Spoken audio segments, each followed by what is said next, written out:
ஒரு கைது ஒன்று ஏற்பட்டது. எல்லாரும் கேள்விப்பட்டிருப்பீர்கள். சில பேருக்கு சந்தோஷம், சில பேருக்கு கவலை. ஏடா 5 ஆளுக்கு இப்படி நடந்துட்டு. வேறு சில பேர் எதிர்பார்த்து கொண்டிருந்தவர் ஏதாவது ஒன்று நடக்க வேணும் என்று. கடந்த காலத்தில் என் மேல என்னை கொல்றதுக்கு பல முயற்சிகள் மேற்கொள்ளப்பட்டது. அவையில துரதிர்ஷ்டமோ என்னவோ தெரியல, அது முடிய இல்லை. அதே போல அந்த சமகாலத்தில் என் மேல சேறு பூசினவர். அந்த முயற்சியும் அவர்கள் நினைச்சது போல நடந்து முடிய இல்லை. நான் தொடர்ந்தும் இருக்கிறேன். அப்ப இந்த ஆட்சியாளர்கள் ஆட்சிக்கு வந்தவுடனே அந்த ஆட்சியாளர்களுடைய பேரில் பல பேர் பல கருத்துக்களை சொன்னவர். இவர் அந்த கைது செய்ய போயினோம், இந்த கைது செய்ய போனோம், அந்த ஊழல் இந்த ஊழல், அந்த கொலை இந்த கொலை என்றெல்லாம் கணக்க சொல்லிச்சுனா. ஆனால் இதுவரை 1.5 வருஷம் கடந்துட்டு நடக்க இல்லை. ஆனால் கடைசியில் ஒரு துப்பாக்கி, ஒரு கை துப்பாக்கி சம்பந்தமான ஒரு பிரச்சனை 2025 இது வழக்கில் இருக்கிறபடியினால் நான் உங்களுக்கு இதை வெளிப்படுத்த கூட இருந்தாலும் நீங்கள் அது சம்பந்தமாக ஒரு தெளிவில்லாமல் இருக்கலாம்ன்றதுக்காண்டி நான் சுருக்கமாக சொல்றேன். அதாவது 25 வருஷங்களுக்கு முதல் எங்களுடைய பாதுகாப்புக்காக பாதுகாப்பு அன்னைக்குள்ள நான் எந்த சந்தர்ப்பத்திலையும் புலிகளை தேடி போனது கிடையாது, வேட்டியாடினது கிடையாது. ஆனால் அரசியல் ரீதியாக நான் அதை விமர்சித்தது உண்டு. அதாவது அவர்கள் போற போக்கு, புலிகள் போற போக்கு மக்களையும் அழிச்சு தங்களையும் அழிக்க போகுது. இப்போ கிட்டடியில் கூட ஒரு ஒரு சைக்கிள் ஓடுற கட்சியினுடைய ஒரு செயலாளர் சொல்லியிருந்தார், கடந்த காலத்தில் தங்களுடைய தலைவர் பிரபாகரன் இருக்கைக்குள்ள தமிழ் தேசிய கூட்டமைப்புகளை என்னையும் உள்வாங்கிறதுக்கு டக்ளஸ் தேவானந்தாவை இபிடிபியை உள்வாங்கிறதுக்கான முயற்சிகள் மேற்கொள்ளப்பட்டது சரியில்லை என்று சொல்லி, ஏன்னா நான் அதை விரும்பி இருக்கேன். ஒரு தவறான வழிமுறை, மக்களை அழிக்கின்ற வழிமுறை. அதாவது புலிகள்ல இருந்து இறந்தாலும் அந்த அந்த அவர்கள் வானத்தில் இருந்தோ வேற கிரகத்திலிருந்து வந்தவர்கள் அல்ல, அவர்களும் எங்களுடைய சமூகத்தினுடைய பிள்ளைகள். அப்ப அந்த இறப்பு, அந்த அழிவு எங்களையும் பாதிக்கும். அந்த வகையில தான் நான் பிரச்சனையை பார்த்து நானே ஒழிய அவர்கள் வேறு இயக்கத்தை சேர்ந்தவர்கள் என்ற வகையில அந்த அழிவுகளை, அந்த இறப்புகளை நான் சந்தோஷம் கொண்டாடினது கிடையாது. அப்ப அப்ப இந்த விடயத்துல அந்த கைத்துப்பாக்கி ஏதோ ஒரு வகையில ஒரு பாதாள உலகத்தினுடைய கைக்கு போயிட்டது என்றதுதான் அந்த அந்த குற்றச்சாட்டு. அப்ப சிஐடியினர் தாங்கள் 2020ஆம் ஆண்டில் இருந்து முயற்சி பண்ணது எனக்கு எந்த ஒரு வாக்கு மூலம் எடுக்க வேணும். ஆனால் அது எனக்கு தெரியாது. தாங்கள் சபாநாயகர் கூடாக முயற்சி பண்ணினு சொல்லிச்சுன்னா, நான் சபாநாயகர் சொன்னா சபாநாயகர் எனக்கு எழுதி போட்டு உங்களுக்கு பிரதி போட்டிருப்பேன், உங்களுக்கு பிரதி வந்ததா நீங்கள் வர இல்லை என்று சொல்றீங்க. அப்ப அவர் எனக்கும் எழுதி இருக்க மாட்டார். அப்ப நீங்கள் அவர்கிட்ட சொன்னதா இல்லையான்றது எனக்கு தெரியாது. ஆனா அவர் என்கிட்ட அதை பற்றி ஒன்றும் சொல்லி. அப்ப நீங்கள் இப்ப கேட்டிருக்கிறீங்க, நான் வந்திருக்கிறேன். நான் ஒளிச்சோட வேண்டிய பிரபாதிக்கே நான் ஒளிச்சு விடாததான் உங்களுக்கு நான் ஏன் ஒளிச்சோட வேணும்? நான் அப்படியான ஒரு பயத்திலேயோ அப்படியான ஒரு தவறான சிந்தனைகளோடய நான் வாழ இல்லை என்று அவர்களுக்கு என்னுடைய முறைப்பாட்டில் கொடுத்திருந்தேன். அப்ப அந்த துப்பாக்கி அவர்களுடைய கைக்கு போயிருக்குது. அப்ப என்னென்று போனது எனக்கு தெரியாது. நாங்கள் ஏற்கனவே எல்லாம் கையளிச்சிட்டோம் என்ற நிலையில நான் இருக்கிறேன். ஆரம்பத்தில் நான் கட்சி ஆரம்பித்த நேரத்தில் நான் அதில் பெற்றுக்கொண்டிருக்கலாம். பிறகு கொடுக்குற நேரத்தில் கட்சியினுடைய வளர்ச்சிக்கு ஏற்ற வகையில் அடுத்தடுத்த மட்டங்கள் இருக்கிறார்கள், அதை பொறுத்திருப்பினோம் என்று சொல்லி நான் அவைகளுக்கு சொன்னேன். அப்போ உங்களுக்கு தெரியும், எங்களுடைய உறுப்பினர்கள், முக்கியமான உறுப்பினர்கள் எல்லாம் கொழும்புல தென்னிலங்கையில எல்லாம் கொல்லப்பட்டவர். அந்த நேரத்தில் இந்த பாதாள உலகத்துக்கு கூடாகத்தான் அது பயன்படுத்தப்பட்டது. புலிகளுக்கும் அவைகளுக்கும் உள்ள இணக்கப்பாடு என்னென்றால், சரி அதுக்கு ஒரு காசும் கொடுத்து நீ அவைகிட்ட இருக்கிற துப்பாக்கியை எடுத்துட்டு போகலாம்ன்றதுதான். இப்போ இது எப்படி நடந்ததுன்னு தெரியாது. நாங்கள் கையளிச்ச ஆயுதம் இராணுவத்திட்ட தான் நாங்கள் கையளிச்ச நாங்கள் அந்த ஆயுதம் கூட கிட்டத்தட்ட கூட ஒரு 6-7 மாதத்துக்கு முதல் இந்திய ஜனாதிபதி நாடாளுமன்றத்தில் கதை கேட்கல சொல்லியிருக்கிறார். இராணுவத்திட்ட இருந்தே ஆயுதங்கள் பாதாள உலகத்துக்கு போயிருக்கின்றார் நாடாளுமன்றத்தில் பேசியிருக்கிறார். நாடாளுமன்றத்தில் இன்னொன்றும் சொல்லியிருக்கிறார். நாடாளுமன்றத்தில் பொய்ய பேசலாம், வழியால் உண்மையை பேச வேண்டும் என்றும் ஒன்றை சொல்லியிருக்கிறார். அப்போ பல விடயங்கள் நாடாளுமன்றத்தில் அகழ்ச்சிருக்கிறார். அப்போ எது போய் எது உண்மை என்று தெரியாது, அது உங்களுக்கே வெளிச்சம். அப்போ உண்டு அந்த எங்கிட்ட கொல்லப்பட்டவர்கிட்ட போயிருக்கலாம், அல்லது நாங்கள் கையளித்த பின்பது போயிருக்கலாம். அப்போ அப்படி ஒன்று நடந்துட்டது, வழக்கு போய் கொண்டிருக்கின்றது. அதுக்காண்டி திரும்பவும் கைது செய்ய மாட்டோம் என்று சொல்ல மாட்டேன். கைது செய்யப்படலாம். அதுக்கு என்றால் இப்போ அரசியல், நான் எல்லாத்துலேயும் அரசியல் இருக்குது. அப்போ அரசியல் காரணங்களுக்காண்டி இது ஒன்றை சொல்லி செய்யலாம். நான் அதை எதிர்கொள்றதுக்கு தயாராக இருக்கிறேன். நடந்துச்சுன்னா நாளைக்கு அப்படி நடந்தால் அப்புறம் உங்களுக்கு ஒரு குழப்பம் அல்லது ஒரு தயக்கம் வந்துடக்கூடாதுன்றதுக்காண்டி தான் நான் இதில் வச்சு சொல்கிறேன். அப்போ கிட்டடியில் ஒரு அந்த நிறுவனத்தோடு சேர்ந்த ஒரு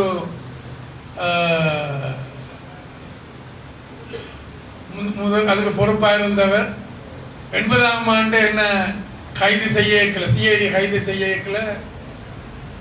அவர் கைது செய்தவர், கட்டி தூக்கி எல்லாம் அடித்தவர். அப்போ 80ஆம் ஆண்டு. இந்த முறை அப்படி ஒன்றும் செய்ய இல்லை.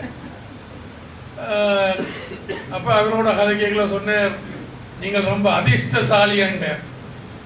பல இதுகளில் இருந்து நீங்கள் தப்பி வந்திருக்கிறீர்கள். கொலைகளில் இருந்து, அவதூறுகளில் இருந்து, பல இதுகளில் இருந்தெல்லாம் நீங்கள் தப்பி வந்திருக்கிறீர்கள். நீங்கள் ஒரு அதிர்ஷ்டசாலி என்று சொன்னார். கொஞ்சம் எல்லா நேரமும் அதிர்ஷ்டம் வேலை செய்யாது, ஆனால் உண்மை வேலை செய்யும், உழைப்பு வேலை செய்யும். சரி பார்க்கலாம், எதிர்காலத்தில் என்ன நடக்குதுன்ற பார்க்கலாம் மட்டும் நான் அவருக்கு சொன்னேன். சரி, இதைத்தான் நான் உங்களுக்கு சொல்ல விரும்புகிறேன். அப்படினால் இப்போ உங்களுக்கு உங்களுடைய தொழிற்சங்க நிர்வாக கூட்டம் நீங்கள் நடத்த போறீர்கள்.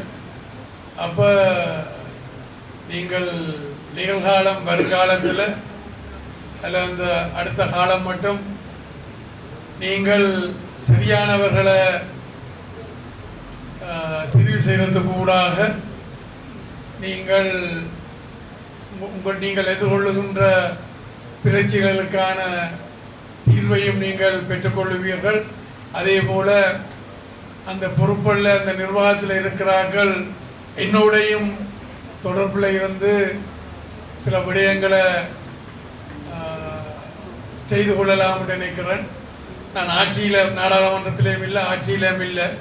இருந்தாலும் சில விடயங்களை நான் கதைக்கலாம், அந்த பிரச்சனைகளுக்கு தீர்வு காணலாம் என்று நினைக்கின்றேன். அதையும் நான் சொல்லி, மீண்டும் நீங்கள் நம்பிக்கையோடு வந்திருக்கின்றீர்கள். அந்த நம்பிக்கை வீண் போகாத வகையில் என்னுடைய செயல்பாடுகள் இருக்கும். அதே நேரத்தில் நீங்களும் ஒரு பரஸ்பர புரிந்துணர்வோடு நடந்து கொள்ள வேண்டும் என்று கேட்டுக்கொண்டு இந்த வாய்ப்புக்கு நன்றி கூறி என்னுடைய உரையை முடித்துக் கொள்கின்றேன். நன்றி. என்னுடைய கருத்துக்கள், அரசியல் கருத்துக்கள் திரும்ப திரும்ப ஒன்றையே சொல்லிக் கொண்டிருப்பது உண்டு. அப்போ சிலர் கேட்பார்களே, திரும்ப திரும்ப அதையே சொல்லிக் கொண்டிருக்கின்றீர்கள் என்று சொல்லி.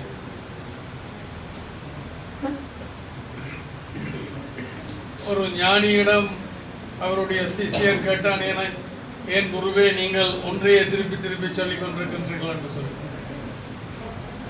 அப்போ அந்த ஞானி சொல்லுவார்,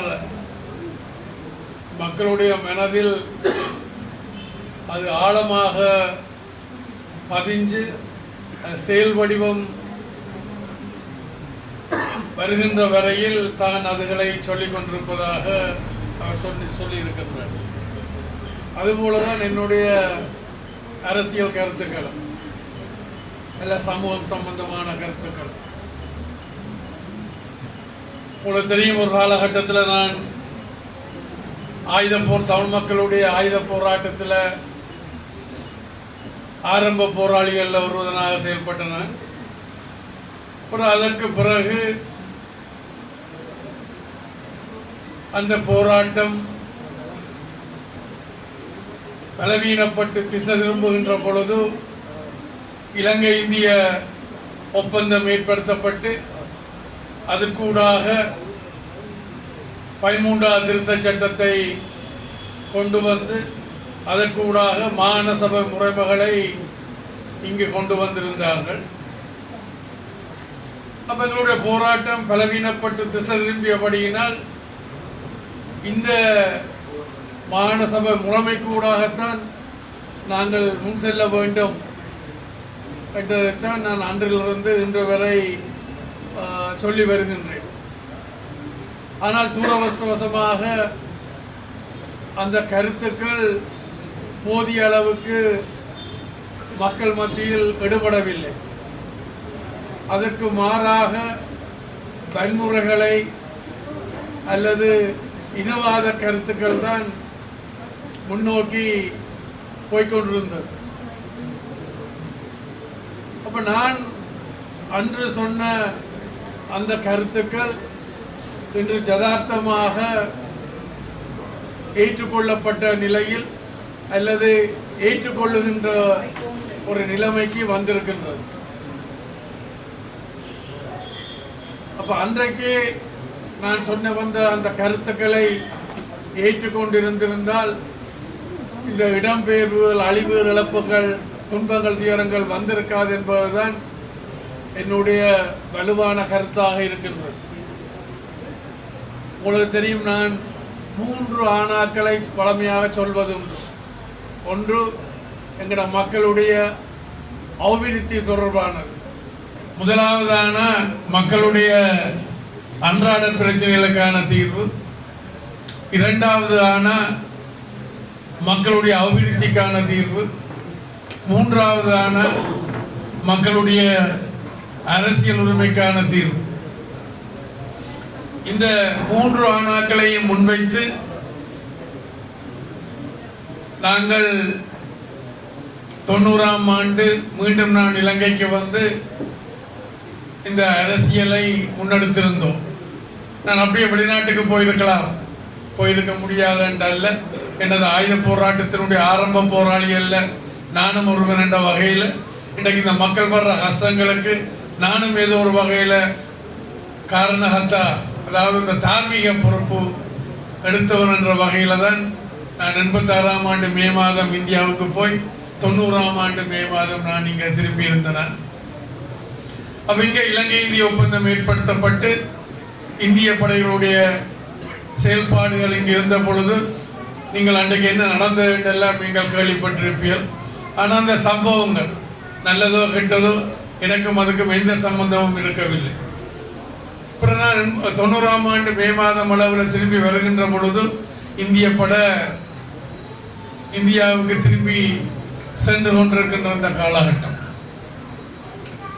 அப்ப நான் முன்வைத்த அந்த அரசியல் இலக்கு என்பது மத்தியில கூட்டாட்சி, மாநிலத்தில் சுயாட்சி என்பது.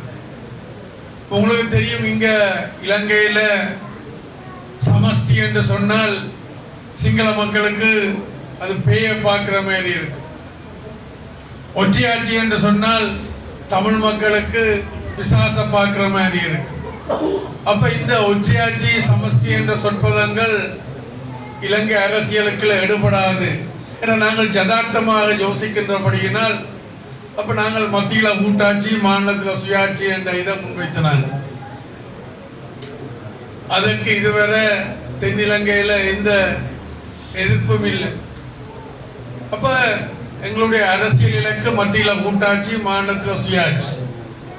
அப்ப இதை அடையிறதுக்கான வேலை திட்டமாக தேசிய நீரோட்டத்தில் கலந்து கொள்வது, நாடாளுமன்ற ஜனநாயகம் மற்ற தேசிய நல்லிணக்கம் இதற்கூடாகத்தான் பிரச்சனைகளை தீர்க்கலாம் என்றதை முன்வைத்து அதோடு சேர்த்துத்தான் இந்த 3 ஆணாக்களையும் நாங்கள் முன்வைத்தாங்க.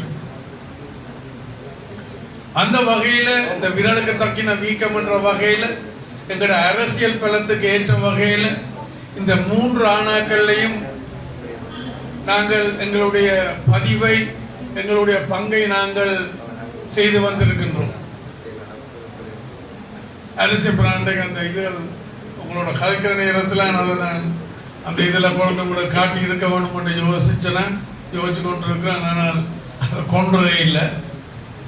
அப்போ அதில் அந்த 3 ஆணாக்கள்லே இளமக்கள் ஜனநாயக கட்சியாக நாங்கள் அரசியல் உரிமையாக இருக்கலாம், அபிவிருத்தியாக இருக்கலாம், அன்றாட பிரச்சனையாக இருக்கலாம், நாங்கள் பல இதுகளை செய்திருக்கிறோம்.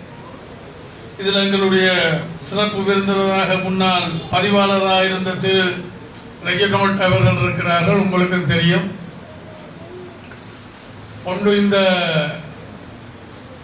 கிளிநொச்சியில் அறிவியல் நகர் 78ஆம் ஆண்டு 1978ஆம் ஆண்டு பேராசிரியர் துர்ராஜா இருந்தவர்.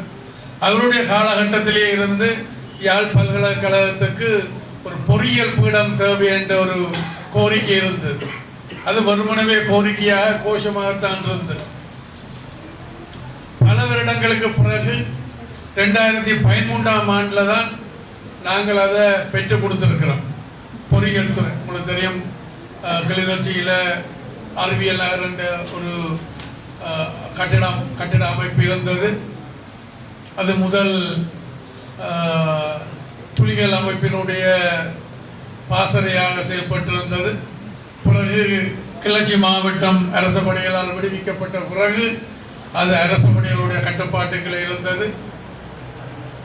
அப்போ அன்றைக்கு இருக்கக்கூடிய யாழ் பல்கலைக்கழகம் வசந்தி அரசரட்னம் அவர்களோடு தலைமையில் இருந்த அந்த அன்றே இருக்கக்கூடிய கல்வி அமைச்சர் எஸ்பி திசாநாயக்கா அவர்கள்ட்ட ஒரு கோரிக்கையை விடுத்தவர் அந்த அறிவியல் நகரை தங்களுடைய பல்கலைக்கழகத்துக்கு பெற்றுத்தர சொல்லி அவரும் ஓமன்ட்டு அங்கெல்லாம் போய் பார்த்துட்டு போய்க்கல. இராணுவம் பெற்றது அரசாங்கம் எல்லாம் அதை மறுத்துட்டு இராணுவம் சொல்லி போட்டது. அது ஏற்கனவே புலிகளுடைய பாசறையாக இருந்தது. ஆனால் நாங்கள் அதை விடுவிச்சிருக்கிறோம். ஆனால் தங்களுடைய பாசறையாக அதை செய்விக்க வேண்டும். அதை விட கொடுக்க முடியாது. ஆனால் 2013ஆம் ஆண்டு அந்த அந்த பட்டாதிபதிகள் என்ன கொழும்புல சந்தித்தவர் 8-9 பேர் என்று நினைக்கிறேன். அரசி எங்களுடைய துணைவேந்தர் வசந்தி அரசரட்னமுடைய தலைமையில் அப்போ எங்களுடைய பேராசிரியர் கந்தசாமி அவர்கள் தான் இந்த கோரிக்கையை முன்வைத்தார். நீங்கள் அதை பெற்று தந்தால் யாழ் பல்கலைக்கழகம் உங்களுக்கு பின்னால் நிற்கும் என்றதை சொன்னார். அப்போ நான் அவருக்கு சிரித்து போட்டு சொன்னேன், யாழ் பல்கலைக்கழகம் பின்னால் நிற்குதோ முன்னால் நிற்குதோ என்பதை பற்றி எனக்கு அக்கறை இல்லை. ஆனால் எனக்கு இது சம்பந்தமான ஒரு கடமை இருக்குது. இந்த யாழ் பல்கலைக்கழகத்துக்கு அதை பெற்றுக் கொடுக்க வேண்டும். பொறியியல் துறைகள் போன்ற துறைகளை அங்கு அமைக்க வேண்டும் என்ற வகையில் அன்றைக்கு ஜனாதிபதியாக இருந்த மஹிந்த ராஜபக்ச அவரோட கதைத்து அதை அன்றைக்கு நாங்கள்லாம் அதை முடிவித்து கொடுத்தனாங்க. ஆனால் அதுக்கு பிறகு முதலோ பல்கலைக்கழகம் முன்னுக்கும் இருக்க இல்லை, பின்னுக்கும் இருக்க இல்லை. இப்போ அதுபோல நாங்கள் பல விடயங்களை இதில் எல்லாம் எங்களுடைய ரெஜினோல்ட் கதை கேட்கல பல வேலை வாய்ப்பு தன்னுடைய பிரச்சனையெல்லாம் தீர்த்தெல்லாம் சொன்ன இருக்கலாம். எனக்கு சரியான ஞாபகத்தில் இல்லை. ஏன்னா நான் என்னுடைய கடமையாகத்தான் நான் இவற்றையெல்லாம் செய்து வந்த நான் எங்களுக்கு கிடைக்கிற வாய்ப்புகளை பயன்படுத்தி எங்களுடைய மக்களுக்கு ஒரு ஒளிமயமான எதிர்காலத்தை அமைத்து கொடுக்க வேண்டும் என்பதுதான் நோக்கமே ஒழிய சுயலாப அரசியல் அல்ல. அப்போ அன்றைக்கு நான் முன்வைத்த இந்த மத்தியில கூட்டாட்சி மாநிலத்தில் சுயாட்சி என்பதும் சுயாட்சி என்பதுதான் இன்றைக்கு ஒரு நடைமுறை சாத்தியமானதாக சர்வதேச நாடுகளாலேயும் ஏற்றுக்கொள்ளப்பட்டதாக இலங்கையிலேயும் கூட எல்லாராலையும் ஏற்றுக்கொள்ளப்பட்டதாகத்தான் இருக்கின்றது. ஆனால் அரசியல் காரணங்களுக்காக அவர்கள் தங்களுடைய மனதுக்குள்ளே அதுகளை புறப்புறுத்து கொண்டிருக்கணும். அப்போ எங்களுக்கு கிடைச்ச வாய்ப்புகளை பயன்படுத்தி கனவேருக்கு நூற்றுக்கணக்கில் ஆயிரக்கணக்கானவர்களுக்கு வேலை வாய்ப்பை பெற்றுக் கொடுத்திருக்கின்றோம். அவருடைய அன்றாட பிரச்சனைகளுக்கான தீர்வுகளை பெற்றுக் கொடுத்திருக்கின்றோம். அதே போல அரசியல் உரிமை பிரச்சனையிலையும் அன்றைக்கு இருந்து நான் என்னத்தை சொல்லி வந்தேனோ அதைத்தான் நான் முன்னெடுத்து கொண்டிருக்கின்றேன். அதுதான் நடைமுறை சாத்தியமாக இருக்கும். ஆனால் துரவசமாக இன்றைக்கு ஆட்சியில் இருக்கின்றவர்கள் இதை எந்த அளவுக்கு என 3/2 பெரும்பான்மையோடு இருக்கின்றார்கள், எந்த அளவுக்கு இந்த நடைமுறை சாத்தியமானதை முன்னெடுப்பார்கள் என்பது இன்னும் கேள்விக்குறியாகத்தான் இருக்கின்றது. நாங்கள் பொறுத்திருந்து பார்க்க வேண்டும். அந்த வகையில் இந்த ஜனநாயக ஊழியர் சங்கத்தினுடைய உறுப்பினர்கள் ஆரம்ப காலகட்டத்தில் எத்தனை பேராக இருந்தவர்? மொத்தம் எத்தனை பேர்? 100. ஆனால் அதுக்கு மேலால நாங்கள் அங்கே வேலை வாய்ப்புகள் எல்லாம் கொடுத்தவங்க. என்னென்றால் இது நான் ஒரு சுயலாப அரசியல் இருந்து நான் சொல்லல. ஏனென்றால் எந்த அளவு நீங்கள் என்னோட பக்கபலமாக நிற்கின்றீர்களோ, எந்த அளவு என்னோட நீங்கள் அணி சேர்கின்றீர்களோ அந்த அளவு அது உங்களுக்கும் நீங்கள் வாழுகின்ற சமுதாயத்துக்கும் தான் அது நன்மை கிடைக்குமே ஒழிய தனிப்பட்ட முறையில் எனக்கு அது எந்த விதமான இதையும் கொடுக்க வேண்டும் என்ற எதிர்பார்ப்பு எனக்கு இல்லை. எனக்கு இன்னும் கொஞ்ச காலம் தான் இருக்கின்றது. அதுக்கிடையில் எந்த அளவுக்கு செய்ய முடியுமோ அந்த அளவுக்கு செய்து முடிக்க வேண்டும் என்பதுதான் என்னுடைய நோக்கமாக இருக்கின்றதை ஒழிய வேறு எதுவும் இல்லை. அப்போ அன்றைக்கு 90ஆம் ஆண்டு நான் திரும்பி இந்தியாவிலிருந்து கொழும்புக்கு வருகின்ற பொழுது எதை முன்வைத்து வந்தேனோ அதுதான் இன்றைக்கு நடைமுறை சாத்தியமாக இருக்கின்றது. அன்றைக்கு இருந்தவர்கள் அல்ல இன்றைக்கு இருக்கின்றவர்கள் அதை பின்பற்றி இருந்தால் நான் ஏற்கனவே சொன்னது போல இன்றைய விட இன்னும் நாங்கள் பல மடங்கு முன்னேற்றகரமான ஒரு சூழல்ல நாங்கள் வாழ்ந்து கொண்டு இருப்போம் என்பதையும் கூறிக்கொண்டு சரி, அதாவது பண்டைக்கு 197 பேர் என்று சொல்லுகின்றார். ஆனால் என்னுடைய கணிப்பின்படி அது இன்னும் கூடவாக இருக்க வேண்டும். ஆனபடியினால் தலைவர் ஜலகோபன் சொல்லியிருக்கின்றார் வருங்காலங்களில் இந்த எண்ணிக்கை இன்னும் கூடும் என்று. அது கூறுகின்ற பொழுது நீங்கள் பலம் பெறுகின்ற பொழுது நீங்கள் எதிர்கொள்ளுகின்ற பிரச்சனைகளை தீர்க்கலாம் என்பதை கூறிக்கொண்டு இருக்கிறதை பாதுகாத்து கொண்டு இன்னும் உங்களை வளர்த்தெடுப்பதற்கூடாக இந்த ஊழியர் சங்கத்தினுடைய அந்த நோக்கத்தை நீங்கள் அடைவீர்கள் என்று கூறிக்கொண்டு அது முன்னேறுவதற்கான என்னுடைய வாழ்த்துக்களையும் தெரிவித்துக் கொண்டு